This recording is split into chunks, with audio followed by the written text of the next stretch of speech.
नमस्कार दोस्तों, कक्षा 11 हिंदी अनिवार्य का पेपर आपके लिए लेके आ चुके हैं। पूर्णांक इसका 70 रहने वाला है और समय 3 घंटे 15 मिनट का रहेगा। दोस्तों सबसे पहले हम पहले क्वेश्चन को सॉल्व करते हैं। इससे पहले यदि आप चैनल पर पहली बार विजिट करने आए हो तो चैनल को सब्सक्राइब करके बेल आइकन जरूर दबा दें, जिससे आगामी पेपरों का नोटिफिकेशन आपको लगातार मिलता रह सके। एक एक क्वेश्चन को हम यहाँ पर सॉल्व करेंगे, सभी का आंसर आपको बताएंगे, तो पूरा पेपर आप ध्यान से देखें। एज इट इज़ आपके इसमें से काफ़ी क्वेश्चन आपको मिलने वाले हैं पेपर में। तो देखो, पहला क्वेश्चन दे रखा है, निम्नलिखित गद्यांश को पढ़कर नीचे लिखे प्रश्नों के उत्तर दीजिए। पहला क्वेश्चन यहाँ पर गद्यांश को आप ध्यान से पढ़ लें। पहला क्वेश्चन दे रखा है, कर्मनिष्ठ लोगों को कौन सी दुविधा परेशान करती है। तो दोस्तों यहाँ पर पहले क्वेश्चन का आंसर हो जाएगा, शब्द शास्त्र में लोग निपुण होते हैं, कर्तव्य अकर्तव्य की हमेशा विवेचना करनी पड़ती है। कर्तव्यनिष्ठ लोगों को ऐसी दुविधा हमेशा परेशान नहीं कर पाती है। तो इसका पहला का आंसर ये हो जाएगा जो हमने यहाँ पर आपको इंगित कर दिया है। अगला क्वेश्चन देखते हैं, इसमें नेक्स्ट दे रखा है आपका। अगला क्वेश्चन हो जाएगा दूसरा, सत्याग्रह आश्रम में लोगों को माँ जैसा स्नेह किससे मिलता था। तो दोस्तों यहाँ पर आश्रम में कस्तूरबा हम लोगों के लिए माँ के समान थी, तो कस्तूरबा का सबको स्नेह मिलता था। क्वेश्चन नंबर 3 देखते हैं, महात्मा जी को हार मानकर क्या निर्णय देना पड़ा। तो दोस्तों यहाँ पर नियमनिष्ठ लोगों के विवाह के खिलाफ कई बार शिकायत करके देखी, किंतु महात्मा जी को हार खाकर निर्णय देना पड़ा, अपने नियम बा पर लागू नहीं होते। तो ये इसका तीसरे क्वेश्चन का आंसर आप यहाँ से कर सकते हो। अगला क्वेश्चन दे रखा है यहाँ पर, सत्याग्रह आश्रम के संचालक कौन थे। तो देखो दोस्तों यहाँ पर दे रखा है, उग्र शासक मगनलाल भाई इसे चलाते थे। तो आप यहाँ पर कर लोगे उग्र भाई मगनलाल शासक।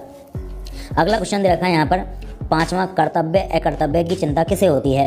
तो कर्तव्य और अकर्तव्य की चिंता उन लोगों को होती है, शब्द शास्त्र में जो निपुण होते हैं उन्हें कर्तव्य और अकर्तव्य की हमेशा विवेचना करनी पड़ती है, और ऐसे लोग कर्तव्य और अकर्तव्य की चिंता हमेशा करते रहते हैं।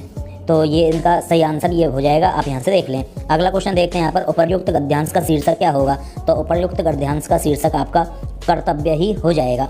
अगला क्वेश्चन देखते हैं यहाँ पर, दूसरा पद्यांश दे रखा है आपका, ध्यान से इसे पढ़ लें और आगे क्वेश्चन देखते हैं। हम इसके एक एक क्वेश्चन को सॉल्व करते हैं। देखो दोस्तों नेक्स्ट दे रखा है, कवि गीत क्यों गाना चाहता है। तो कवि गीत वेदना को रोकने के लिए गाना चाहता है। क्वेश्चन यहाँ पर दे रखा है, हाथ जो पाथे में, पाथे शब्द का अर्थ क्या होता है। तो पाथे शब्द का अर्थ होता है रास्ते का भोजन। यहाँ पर आप फिल कर दोगे रास्ते का भोजन, ये यहाँ पर आ जाएगा। अगला क्वेश्चन दे रखा है, कवि को कंठ रुकता सा महसूस क्यों हो रहा था। तो कवि को कंठ रुकता सा महसूस हो रहा था क्योंकि संसार में वह देखो यहाँ पर ऊपर हम देखते हैं, इसका आंसर दे रखा है, कंठ रुकता जा रहा है, आ रहा है काल देखो भर गया जहर से संसार जैसे हार खाकर। अर्थात वो संसार के प्रति चिंता कर रहा है कि संसार को एक जहर सा खाने लग गया है, संसार को हो क्या गया है, तो इसके पीछे वो अपमान महसूस कर रहा है। तो ये उसको कंठ रुकता हुआ सा प्रतीत हो रहा है। अगला क्वेश्चन यहाँ पर देखते हैं, नेक्स्ट देखते हैं हम, लोग एक दूसरे को सही परिचय नहीं पाकर क्यों देख रहे हैं। तो दोस्तों देखो इसका आंसर हो जाएगा आपका कि बुराई, संसार में अपमान या बुराई करने वाले बहुत हैं, यथार्थ में जागृत करने के लिए कवि यहाँ पर कह रहा है। अब ये कह रहा है आपसे, मनुष्य को अब फिर से क्यों जल उठना चाहिए। तो मनुष्य को जल उठना चाहिए क्योंकि वो परंपराओं को याद करना चाहिए, और संसार अपमान और बुराई करने वाला बहुत ज़्यादा है। यहाँ पर दे रखा है, रिक्त स्थानों की पूर्ति करके प्रश्नों के उत्तर दीजिए। तो पहला प्रश्न दे रखा है आपका, जिंदगी नामा उपन्यास के रचयिता। तो यहाँ पर कृष्ण सावंती आ जाएगा, कृष्ण सावंती आप यहाँ पर फिल कर दोगे। अगला क्वेश्चन है, विदाई संभाषण बाबू बाल मुकुंद की व्यंग रचना ... एक अंश भी है। तो यहाँ पर आप निबंध भर दोगे, निबंध इसका सही आंसर हो जाएगा। अगला क्वेश्चन दे रखा है यहाँ पर, मोहन, तीसरा क्वेश्चन है, मोहन और धनराम के बचपन के अध्यापक का नाम त्रिलोक चंद था। तो यहाँ पर आप त्रिलोक चंद फिल कर दोगे। अगला क्वेश्चन देखते हैं हम, यहाँ पर नेक्स्ट दे रखा है, कविता कौमुदी के रचनाकार कौन है। तो राम नरेश त्रिपाठी इसका बिल्कुल सही आंसर होगा। तो राम नरेश त्रिपाठी आप यहाँ पर फिल कर दोगे। अगला क्वेश्चन दे रखा है, अंधकार की गुहा सरीखी में ... अलंकार है। तो यहाँ पर उपमान अलंकार यहाँ पर दे रखा है, उपमा अलंकार आप भर दोगे।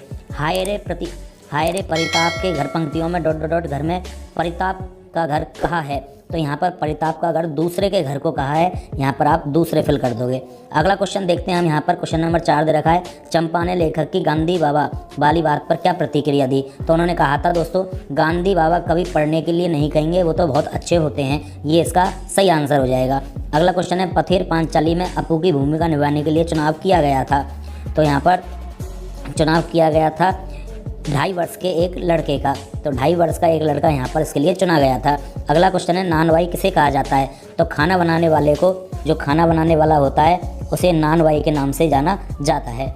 अगला क्वेश्चन देखते हैं, वंशीधर के पिता किस प्रकार की नौकरी अपने पुत्र के लिए चाहते थे? तो ऊपरी आमदनी वाली नौकरी वो चाहते थे, जिससे कि ऊपर की भ्रष्टाचार की कमाई भी हो सके। अगला क्वेश्चन है, धनराम मोहन को अपने प्रतिद्वंदी क्यों नहीं समझता था? तो वो अमीरी और गरीबी में साथ रहने के कारण वो उसको अपना प्रतिद्वंदी नहीं समझता था। अगला क्वेश्चन है, जब संपत्ति लद्दाख मंडल में था तब वहाँ कौन शासक चलाता था? तो नोनो इसका सही आंसर हो जाएगा, नानो आप यहाँ पर फिल कर दोगे।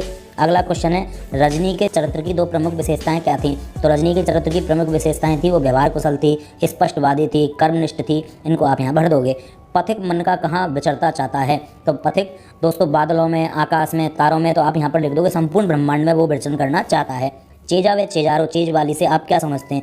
तो दोस्तों कुएं खोदने वाले जो होते हैं उनको चेजारो कहा जाता है। जो कोई छोटी कुएं जैसे होते हैं, कुएं खोदने वालों को चेजारो कहा जाता है। और चेजारों के द्वारा जो काम किया जाता है उसको चेजा के नाम से जाना जाता है। भारतीय गायिका में बेजोड़ लता मंगेशकर किसकी रचना है? तो यह कुमार गंधर्व की रचना है। इसे आप यहाँ पर कुमार गंधर्व लिख दोगे। तो ये आपका पेपर यहाँ पर हो जाता है। चौथा क्वेश्चन, 5वें क्वेश्चन की सब सीमा 40 शब्द है। इसे दोस्तों आप यहाँ पर पेपर को देख लें, और जो कोई क्वेश्चन यदि आपको नहीं आता है तो आप मेरे से पूछ सकते हैं। मैं एक एक प्रश्न आपको यहाँ पर दिखा रहा हूँ। क्वेश्चन नंबर 7 को भी देखें आप, सहप्रसंग व्याख्या आपसे पूछी जा रही है। इसके बाद क्वेश्चन नंबर 8 चालू हो जाता है। यहाँ पर भी आपसे सहप्रसंग व्याख्या गद्यांश की पूछी जा रही है। और पूरा पेपर आपका यहाँ पर आकर जिला शिक्षा अधिकारी भरतपुर की ओर से कार्यालय पत्र जिले के समस्त उच्च माध्यमिक विद्यालयों में प्रधानाचार्य को लिखिए।